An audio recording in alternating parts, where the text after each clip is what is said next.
So this challenge was a little bit harder than I thought it was going to be. Not cooking from my pantry, so to speak, but recording it. So I got as much as I could because we brown bag it for lunches and people take leftover for lunches, and I didn't get any of that recorded. So this is what I did get recorded, and I will tell you that pretty much we are boring eaters. We eat everything the same day in and day out, but I'll let you know what I did get recorded. So 9 times out of 10, this is what I do for breakfast most mornings. I do maybe eggs and bacon or pancakes or sausages or something like that. But Monday through Saturday, probably you will find us eating oatmeal. Now, I like the maple brown sugar instant one, and I find it's easy. If we're on the road, we can take it with us. We can actually eat this cold if need be. Say the lights go off or something happens and we don't have electricity, we can easily heat up some water and add it in. I have my hot water here, and I can't do this one-handed, so... Okay, so in the bowl goes my oatmeal, and I like maple brown sugar. And I like this because everybody can pretty much, put in whatever they like into their particular oatmeal. 2 of them like chocolate chips. Another one likes fruit, preferably blueberries. Another one just likes it plain as is. And it's so versatile that you can put whatever you like into it. Pouring in my hot water, which you can probably heat up just about anywhere. And I can... at this point, make it into whatever flavor or whatever you like. And I like to put peanut butter into mine. So I'm going to wait a minute, let this rehydrate and do its thing. And then I'm going to put a couple of spoonfuls of peanut butter is in. And I just stir it up kind of to distribute the peanut butter all throughout. And this is how I like my oats in the morning. And like I said, I could eat this every day of the week. Mostly on weekends, we try to switch it up a little bit, but otherwise than that, yeah, I like oatmeal. I could eat oatmeal 366 days of the year. Yeah, I know that's an extra day, and if I could, I would. So, yeah, this is it. Peanut butter, oatmeal. So, some mornings, the rest of the family will do store-bought cereals when they don't feel like eating oatmeal, and most times we only have 2 different ones open, so they have a little variety of what they can have for breakfast. So when I was going through my freezer and doing my freezer inventory, I found a pizza crust that was pushed to the back of my freezer and I needed to use up. So this is what this is. It's my sourdough pizza crust. I'll put a link in the description box of how I make this.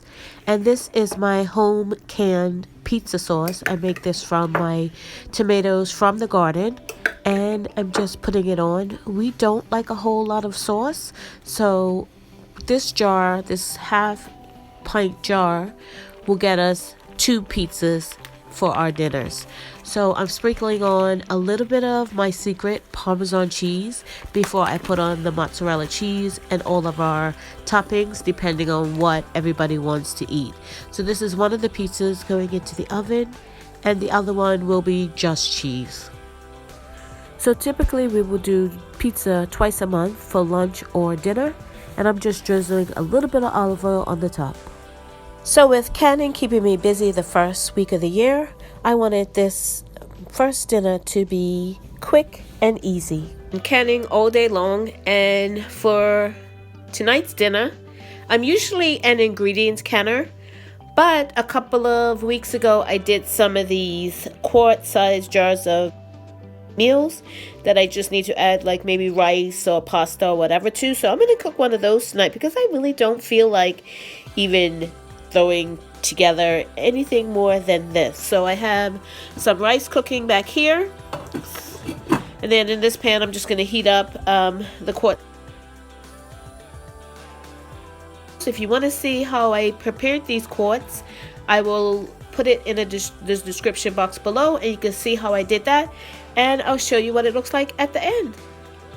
So a great way to just stretch this meal, I'm making a roux, which is just equal parts butter and flour, and I'm going to cook it down to, kind kind of smells like sugar cookies to me, but I attribute it to sugar cookies. But if not, just cook it a couple of minutes so that raw flour taste goes away or gets cooked out of it.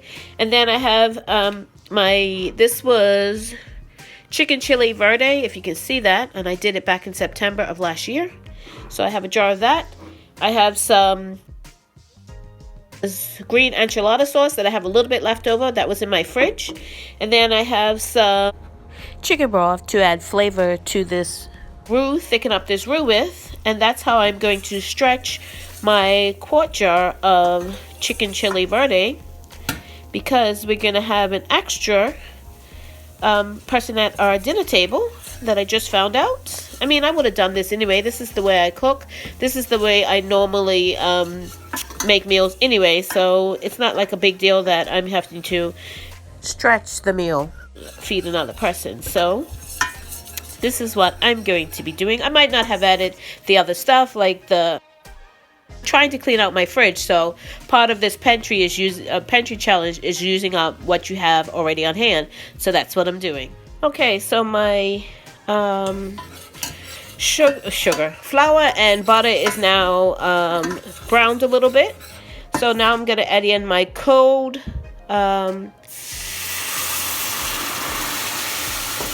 chicken broth, and I'm going to stir it. And I want it on sort of the thick side because my quart jar does have quite a bit of liquid in it already. So I just want to thicken that up. Okay, so this is what it looks like. This is how much I have left in that jar. I'm going to pour in my green enchilada sauce and then dump my quart jar in.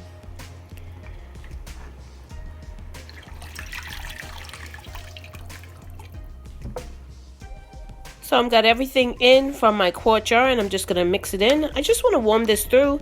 If I wanted to stretch this a little bit further, I can put more beans in it, more chicken in it even.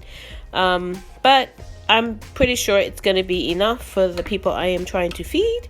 And I know I will put a little veg on the side as well. So I'm going to have this over rice, and then I'm going to put a veg on the side, probably corn or maybe even green beans. So that's going to be my dinner tonight.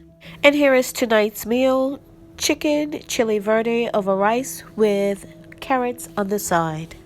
So the rest of the week was these kind of meals, something that was already pretty much made up in my pantry, in my cold storage. And I also did a couple of sweets, mostly cookies, that I didn't record because I know I have videos already on them, and I'll link them below. So I did gingerbread this one night, and it came out really good. I haven't done gingerbread in probably 6 months, a year. So I'm like 99% sure I have a video of me showing how to do it with freezer eggs. Yeah. But it was delicious, and that rounded off the first week of the Three Rivers Pantry Challenge. Thank you so much for watching. If you haven't subscribed, please subscribe and hit that notification bell to be notified when I upload videos. Thank you very much, and have a great day.